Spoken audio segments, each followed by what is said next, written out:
എല്ലാവർക്കും റൂട്ടസ് അഗ്രികൾച്ചറിൻ്റെ പുതിയൊരു വീഡിയോയിലേക്ക് സ്വാഗതം. നമ്മൾ മെയ് മാസത്തിലൊരു പകുതിയൊക്കെയായി കഠിനമായിട്ടുള്ള ആ ചൂടൊക്കെ ഒന്ന് മാറി നല്ല ഒന്ന് രണ്ട് വേനൽ മഴയൊക്കെ കിട്ടി നമ്മളിനി കാലവർഷത്തിലേക്ക് പ്രവേശിക്കാൻ പോവുകയാണ്. കാലവർഷത്തിലേക്ക് പ്രവേശിക്കുന്നതിന് മുന്നോടിയായിട്ട് നമ്മുടെ ചെടികളിൽ നമ്മൾക്ക് ഏറ്റവും കൂടുതൽ പ്രാധാന്യം കൊടുക്കേണ്ട ഒരു കാര്യമെന്ന് പറയുന്നത് വേര് സംരക്ഷണം തന്നെയാണ്. നമുക്കറിയാം നമ്മുടെ ചെടികൾക്ക് നല്ല ആരോഗ്യമുള്ള വേരുണ്ടായെങ്കിലേ ഉള്ളൂ വരുന്ന സീസണിൽ നമ്മൾ വിചാരിക്കുന്ന തരത്തിൽ നമുക്ക് നല്ല ഒരു ഈൽഡ് എടുക്കാൻ സാധിക്കത്തുള്ളൂ. അപ്പോൾ മഴയ്ക്ക് മുന്നോടിയായിട്ട് നമുക്ക് നമ്മുടെ ഈ മെയ് മാസത്തിൽ നമ്മുടെ ചെടികളുടെ വേരുകളെ നമുക്ക് എങ്ങനെ വേണ്ട രീതിയിൽ പരിപാലിക്കാമെന്നുള്ളതാണ് നമ്മൾ ഇന്നത്തെ വീഡിയോയിൽ പ്രധാനമായിട്ട് കാണാൻ പോകുന്നത്. അതിലേറ്റവും ആദ്യത്തെ കാര്യമെന്ന് പറയുന്നത് നമുക്കറിയാം ഏപ്രിൽ മെയ് മാസങ്ങളിൽ സൂര്യൻ ഭൂമധ്യരേഖയ്ക്ക് മണ്ടേ വരുന്നൊരു സമയമാണ്. ആ സമയത്ത് തോട്ടങ്ങളിൽ വെയിലടി കൂടുതലുള്ള സ്ഥലങ്ങളിൽ നമ്മുടെ വേരുകൾ നല്ല പോലെ തന്നെ വെന്ത് പോയതായിട്ട് കാണുന്നുണ്ട്. അതായത് നമ്മളിപ്പോഴത്തേക്ക് വേരൊക്കെ ഒന്ന് മാന്തി നോക്കുമ്പോഴത്തേക്ക് ചെടികളുടെ വേരുകളുടെ അറ്റം നല്ല പോലെ തന്നെ കരിഞ്ഞു നിൽക്കുന്നു, അല്ലെങ്കിൽ വേരുകളൊന്നും തന്നെ കാണാനില്ല. മാത്രമല്ല നമ്മുടെ ഇലകളുടെ സൈഡ് മിക്കവാറും തോട്ടങ്ങളിൽ കണ്ടുവരുന്നൊരു പ്രധാന പ്രശ്നമായിരുന്നു നമ്മുടെ ഈ ഇലകളുടെ സൈഡിലൂടെ നല്ല പോലെ തന്നെ ഒരു കരിഞ്ഞു വരുന്നൊരു പ്രതീതി.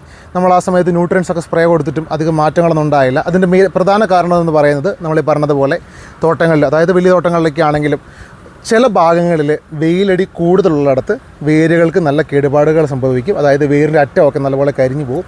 അങ്ങനെ വരുമ്പോഴത്തേക്ക് നമ്മുടെ ചെടികൾക്ക് ഒരു ക്ഷീണം അല്ലെങ്കിൽ ഒരു മടുപ്പ് കാണിക്കും. അപ്പോൾ ഇങ്ങനെയുള്ള തോട്ടങ്ങളിൽ മഴയ്ക്ക് മുന്നേ ആയിട്ട് തന്നെ നമ്മൾ കുറച്ച് കാര്യങ്ങൾ ചെയ്യേണ്ടതായിട്ട് ആവശ്യമുണ്ട്. നമുക്കറിയാം മഴയ്ക്ക് മുന്നേ ആയിട്ട് തന്നെ മിക്കവാറും തോട്ടങ്ങളിൽ നമ്മൾ കുമ്മായം അതായത് കക്ക നീട്ടിയിട്ട് നമ്മൾ കലക്കി ഒഴിക്കുന്നൊരു പ്രതീതിയുണ്ട്. അപ്പം നമ്മൾ ഈ കുമ്മായം കലക്കി ഒഴിക്കുന്നതിന് മുന്നേ തന്നെ, അതായത് ഞാൻ ഈ പറഞ്ഞ പ്രശ്നങ്ങൾ കാണുന്ന തോട്ടങ്ങളിൽ നമ്മൾ തീർച്ചയായിട്ടും വേരിന് കുറച്ചും കൂടെ പ്രാധാന്യം കൊടുക്കണം. അപ്പോൾ നമ്മളതിൽ ഏറ്റവും ആദ്യം കൊടുക്കേണ്ട രണ്ട് മൂലകങ്ങളുണ്ട്. അതിലൊന്ന് നമ്മുടെ ഫോസ്ഫറസ് മൂലകം, അതുപോലെ തന്നെ കാൽഷ്യം മൂലകം. ഈ രണ്ട് മൂലകങ്ങൾ കൊടുക്കുമ്പോഴത്തേക്ക് നമ്മൾ ഈ നേരത്തെ പറഞ്ഞ പ്രശ്നത്തിൻ്റെ മടുപ്പിൽ നിന്നും ചെടികൾക്കൊരു ഉണർവ് ലഭിക്കും. അതായത് ഫോസ്ഫറസ് കൊടുക്കുമ്പോഴത്തേക്ക് നല്ല വേരുകൾ, നല്ല കരുത്തുള്ള വേരുകൾ ലഭിക്കും. അതുപോലെ തന്നെ കാൽഷ്യം കൊടുക്കുമ്പോഴത്തേക്ക് വേരുകളുടെ അറ്റം, അതായത് റൂട്ട് ടിപ്പ് എന്നൊക്കെ പറയും, നല്ല കരുത്തുള്ള റൂട്ട് ടിപ്പ്. നമ്മൾ നേരത്തെ പറഞ്ഞ പോലെ ഈ വേരിൻ്റെ അറ്റം കരിഞ്ഞു പോകുന്ന പ്രശ്നം അങ്ങനെ ഉണ്ടാവാതിരിക്കാനായിട്ട്, നല്ല കരുത്തുള്ള വേരിൻ്റെ അറ്റം ഉണ്ടാവാനായിട്ട് നമ്മൾ കാൽഷ്യം മൂലകം കൂടെ നമ്മൾ മണ്ണിലേക്ക് കൊടുക്കേണ്ടത് ആവശ്യമാണ്. അപ്പം അടുത്തൊരു ചോദ്യമാണ്, നമ്മളിത് എങ്ങനെ അപ്ലൈ ചെയ്യും നമ്മുടെ ഫീൽഡിൽ. അപ്പം നമ്മുടെ ഈ കാൽഷ്യം ഫോസ്ഫറസ് മൂലകങ്ങൾ നമ്മൾ സ്പ്രേ കൊടുത്തത് കൊണ്ട് നമുക്ക് ചെടിക്ക് വേണ്ട രീതിയിൽ സഫീഷ്യൻ്റായിട്ട് ഒരിക്കലും ലഭിക്കത്തില്ല. അപ്പോൾ നമ്മൾ തീർച്ചയായിട്ടും ഒരു ഡ്രെഞ്ചിങ് തന്നെ ചെയ്യണം. അതായത് നമ്മൾ ചോട്ടിൽ തന്നെ ഫോസ്ഫറസ് കാൽഷ്യം മൂലകങ്ങൾ കൊടുക്കുകയാണെങ്കിൽ നമ്മുടെ ചെടിയുടെ ആ ഒരു ഡൾനെസ്, അതായത് ആ ഒരു മടുപ്പ് നല്ലപോലെ തന്നെ മാറി ചെടികൾ പൂർവാധിക ശക്തിയോടെ തിരിച്ചു വരും. അപ്പോൾ നമ്മൾ ആദ്യം ഫോസ്ഫറസ് കൊടുത്തതിന് ശേഷം പുറമേ കാൽഷ്യം കൊടുക്കുന്നതാണ് എപ്പോഴും നല്ലത്.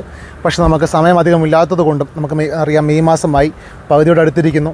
നമുക്ക് ഇനിയും കുറച്ച് കാര്യങ്ങൾ തോട്ടത്തിൽ ടൈറ്റ് വർക്കുകൾ നമുക്ക് പെൻഡിങ് ആണ്. അപ്പോൾ അതുകൊണ്ട് തന്നെ നമുക്ക് കാൽഷ്യം ഫോസ്ഫറസ് ഒരുമിച്ച് ഡ്രെഞ്ചിങ്ങിലേക്ക് കൊടുക്കാം. അപ്പോൾ നമുക്ക് കൊടുക്കാൻ പറ്റുന്ന രീതി ഞാൻ പറഞ്ഞു തരാം. ആദ്യം തന്നെ 200 ലിറ്റർ വെള്ളത്തിൽ ചിലാട്രിക്സ്, അതായത് നമുക്കറിയാം മരുന്നുകൾ തമ്മിൽ, അതായത് ഫോസ്ഫറസ് കൂടുതലായതുകൊണ്ട് പ്രത്യേകിച്ച് നമുക്ക് കോമ്പാറ്റബിൾ ഡിഷസ് ഉണ്ടാവാതിരിക്കാനായിട്ട് നമ്മൾ ചേർക്കുന്നതാണ്. മരുന്നുകൾ തമ്മിൽ പ്രശ്നം ഉണ്ടാവാതിരിക്കാനായിട്ട് ചിലാട്രിക്സ് അതൊരു 100 മില്ലി 200 ലിറ്റർ വെള്ളത്തിൽ ചേർക്കുക.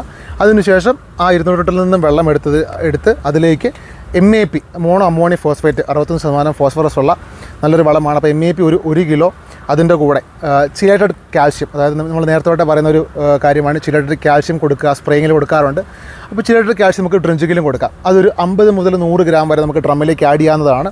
അപ്പോൾ നല്ലപോലെ ആഡ് ചെയ്തതിന് ശേഷം, നല്ലപോലെ ഇളക്കിയതിന് ശേഷം നമ്മൾ ഒരു 8 മുതൽ 10 ലിറ്റർ വരെ ഒരു ചെടിക്ക് കിട്ടുന്ന രീതിയിൽ നല്ലപോലെ ഡ്രെഞ്ച് ചെയ്ത് കൊടുക്കുക. അപ്പോൾ കൊടുക്കുമ്പോഴത്തേക്ക് നമ്മുടെ ചോട്ടിൽ നിന്നും ഒരു 1 അല്ല 2 അടി തള്ളി വേരുകൾക്ക് ലഭിക്കുന്ന രീതിയിൽ വേണം നമ്മൾ ഡ്രെഞ്ച് ചെയ്ത് കൊടുക്കാനായിട്ട്. അപ്പോൾ നമ്മൾ പറഞ്ഞ ഈ വളം നല്ല പോലെ തന്നെ ചെടികൾക്ക് ഒന്ന് ഒഴിച്ചു കൊടുക്കുകയാണെങ്കിൽ ചെടികളുടെ ആ ഒരു മടുപ്പ് മാറാനും അതുപോലെ തന്നെ നല്ല പൊടിവേരുകൾ നമ്മുടെ മണ്ണിലുണ്ടാവാനും വളരെ യൂസ്ഫുള്ളായിരിക്കും.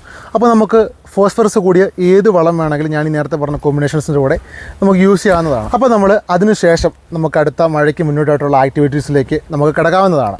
അതുപോലെ തന്നെ തോട്ടങ്ങളിൽ സിവിയറായിട്ട് കണ്ടുവരുന്ന മറ്റൊരു പ്രധാന പ്രശ്നമാണ് നമ്മുടെ ശരത്തിലുള്ള അരിമ്പുകൾ നല്ല പോലെ തന്നെ ഇറുകി നിൽക്കുന്നൊരവസ്ഥ. അതായത് നമ്മുടെ പ്രോപ്പറായിട്ട് ഫ്ലവറിങ് ഉണ്ടാവത്തില്ല, അല്ലെങ്കിൽ കാർഡ് സെറ്റിങ്സ് പ്രോപ്പറായിട്ട് ഉണ്ടാവത്തില്ല. കഴിഞ്ഞ വർഷവും നമ്മുടെ തോട്ടങ്ങളിൽ ഇത് വളരെ സിവിയർ ആയിരുന്നു. അതിനുശേഷം ഒരു മഴയൊക്കെ പെയ്തപ്പോഴത്തേക്ക് നമ്മുടെ ഈ നുണി നല്ലപോലെ, അതായത് അരിമ്പുകളൊക്കെ നല്ലപോലെ കരിഞ്ഞു പോയി. അപ്പോൾ നമ്മുടെ ഈ നുണി ഇങ്ങനെ ഇറുകി നിൽക്കുന്നതിൻ്റെ ഒരു മെയിൻ കാരണമെന്ന് പറയുന്നത് തോട്ടത്തിലുള്ള ഫിഷേരിയത്തിൻ്റെ ആധിക്യം തന്നെയാണ്. അതായത് പെട്ടെന്നുണ്ടാകുന്ന ക്ലൈമറ്റിൽ ഉണ്ടാകുന്ന മാറ്റങ്ങളൊക്കെ വരുമ്പോഴത്തേക്ക് തോട്ടങ്ങളിൽ ഫിഷേരി നല്ലപോലെ തന്നെ കൂടുതലാവും. അപ്പോൾ ഫിഷേരി നമ്മുടെ ചെടികളിലേക്ക് അറ്റാക്ക് ചെയ്ത് കഴിയുമ്പോഴത്തേക്ക് നമ്മുടെ ഈ അരിമ്പുകളൊക്കെ ഇറുകി നിൽക്കാനുള്ള സാധ്യത വളരെ കൂടുതലാണ്. അതിൻ്റെ കൂടെ തന്നെ ബാക്ടീരിയൽ പ്രശ്നം നമ്മുടെ തോട്ടങ്ങളിൽ ഉണ്ടെന്നുള്ള കാര്യം നമുക്കറിയാം. അപ്പോൾ നമുക്കിതിന് ഏറ്റവും ബെസ്റ്റായിട്ട് തന്നെ നമുക്ക് മരുന്ന് കൊടുക്കാൻ പറ്റുന്നത് അസോക്സിസ്ട്രോബിൻ ടെബുകൊണാസോൾ, അതിൽ 200 മില്ലി, അതിൻ്റെ കൂടെ നമ്മുടെ വലഡാമേഴ്സിനും ടാക്മേഴ്സിനും കൂടെ 200 ലിറ്റർ വെള്ളത്തിൽ മിക്സ് ചെയ്തിട്ട് നല്ലപോലെ ശരത്തിനൊക്കെ ഒന്ന് സ്പ്രേ ചെയ്ത് ചുവട്ടിലും കൂടെ പിടിച്ച് കൊടുക്കുകയാണെങ്കിൽ നമ്മൾ ഈ പറഞ്ഞ പ്രശ്നത്തിന് നമുക്കൊരു പൂർണ്ണ പരിഹാരം തന്നെ ലഭിക്കും.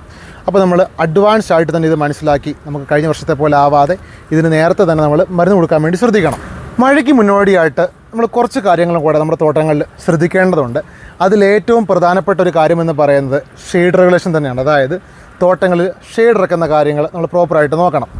മിക്കവാറും തോട്ടങ്ങളിൽ നമ്മൾ ചെയ്യുന്നത് ജനറലായിട്ട് ഒരേ പാറ്റേണിൽ, അതായത് എല്ലായിടത്തും ഒരേപോലെ തന്നെ നമ്മൾ ഷെയ്ഡ് ഇറക്കുക എന്നുള്ളതാണ്. വലിയ തോട്ടങ്ങളിലാണെങ്കിലും ചെറിയ തോട്ടങ്ങളിലാണെങ്കിലും നമ്മൾ ആ രീതിയാണ് ഫോളോ അപ്പ് ചെയ്യുന്നത്.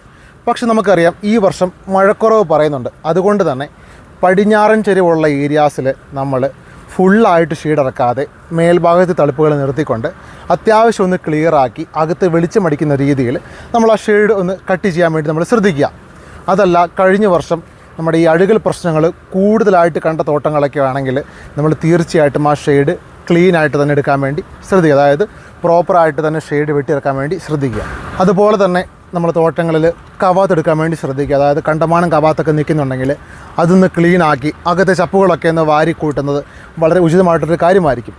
അപ്പോൾ നമ്മൾ കവാത്ത് എടുക്കുമ്പോൾ ശ്രദ്ധിക്കുക, നമ്മുടെ തട്ടകളിൽ പൊളിഞ്ഞ് നിൽക്കുന്ന പോളകൾ, അതായത് ജസ്റ്റ് വിട്ട് നിൽക്കുന്ന പോളകൾ നമ്മൾ കണ്ടമാനമായിട്ട് വലിച്ചു കീറാതിരിക്കാൻ വേണ്ടി ശ്രദ്ധിക്കുക. അത് നമ്മുടെ മനുഷ്യന്മാരുടെ കയ്യിലെ വിരലുകളിൽ നിന്നും നമ്മുടെ ഈ നഖം വലിച്ചെടുക്കുന്നതിന് തുല്യമാണ് നമ്മൾ ഈ പോളകൾ വലിച്ചു കീറുന്നത്. നമ്മളങ്ങനെ വലിച്ചു കീറുമ്പോഴത്തേക്ക് ഒരു കാറ്റൊക്കെ അടിച്ചു കഴിഞ്ഞാൽ നമ്മുടെ ഈ തട്ടകൾ പെട്ടെന്ന് തന്നെ ഒടിഞ്ഞു പോകാനുള്ള സാധ്യത വളരെ കൂടുതലാണ്. അപ്പോൾ കവാത്ത് എടുക്കുമ്പോഴത്തേക്ക് നമ്മളതൊന്ന് തീർച്ചയായിട്ടും ശ്രദ്ധിക്കുക. അതുപോലെ തന്നെ കണ്ടത്തിലൊക്കെ കാനുകളൊക്കെ ഒന്ന് പ്രോപ്പറായിട്ട് ക്ലീൻ ആക്കാനും കൂടെ നമ്മൾ ശ്രദ്ധിക്കേണ്ടതാണ്. അതുപോലെ തന്നെ നമ്മൾ തീർച്ചയായിട്ടും ചെയ്യേണ്ട മറ്റൊരു കാര്യമാണ് കുമ്മായത്തിൻ്റെ പ്രയോഗം. അപ്പോൾ കഴിഞ്ഞ വർഷം തൊട്ടം മറിച്ച തോട്ടങ്ങളിലാണെങ്കിലും അഴുകലുണ്ടായിരുന്ന തോട്ടങ്ങളിലാണെങ്കിലും നമ്മൾ തീർച്ചയായിട്ടും കുമ്മായത്തിൻ്റെ പ്രയോഗം ചെയ്യേണ്ടതാണ്. അപ്പോൾ ഇട്ട് കൊടുക്കാൻ ആഗ്രഹിക്കുന്നവരാണെങ്കിൽ ചെടിക്ക് അകത്തൊരു 100 ഗ്രാമും ചുറ്റിലും ഒരു 150 ഗ്രാമും കൂടെ നല്ലപോലെ ഇട്ട് കൊടുക്കാവുന്നതാണ്. അതല്ല, മഴയൊന്നും വന്നിട്ടില്ല, കലക്കി ഒഴിക്കാൻ ആഗ്രഹിക്കുന്നവരൊക്കെ ആണെങ്കിൽ ഒരു 200 ലിറ്റർ വെള്ളത്തിൽ 3 കിലോ കുമ്മായം, അതിൻ്റെ കൂടെ ഒരു ചിലേറ്റഡ് കോപ്പർ 50 ഗ്രാമും കൂടെ മിക്സ് ചെയ്തിട്ട് നല്ലപോലെ ചെടിക്ക് അകത്തും പുറത്തുമായിട്ട് ഒരു 10 മുതൽ 12 ലിറ്റർ വരെ ഒഴിച്ചു കൊടുക്കുമെങ്കിൽ അതും നല്ലൊരു കോമ്പിനേഷൻ ആയിരിക്കും. അപ്പോൾ ഇതൊക്കെയാണ് ഈ മഴയ്ക്ക് മുന്നോടിയായിട്ട് ഈ മെയ് മാസത്തിൽ നമ്മൾ പ്രധാനമായിട്ട് ശ്രദ്ധിക്കേണ്ട കുറച്ച് കാര്യങ്ങളെന്ന് പറയുന്നത്. അപ്പോൾ തീർച്ചയായിട്ടും നമ്മുടെ ഈ ചാനൽ നിങ്ങൾ സബ്സ്ക്രൈബ് ചെയ്യുക. അതുപോലെ തന്നെ നമ്മുടെ വീഡിയോസൊക്കെ ഒന്ന് ഷെയർ ചെയ്ത് കൊടുക്കുക. നിങ്ങളുടെ അഭിപ്രായങ്ങളൊക്കെ നമ്മുടെ കമൻറ്റ് സെക്ഷനിൽ നിങ്ങൾക്ക് രേഖപ്പെടുത്താവുന്നതാണ്. ഫീൽഡ് വിസിറ്റ് വേണ്ടവർക്കും നമ്മളെ കോൺടാക്റ്റ് ചെയ്യാവുന്നതാണ്. അപ്പോൾ നമ്മൾ ഇനിയും നല്ല വീഡിയോസൊക്കെ ആയിട്ട് വരുന്നതായിരിക്കും. നന്ദി.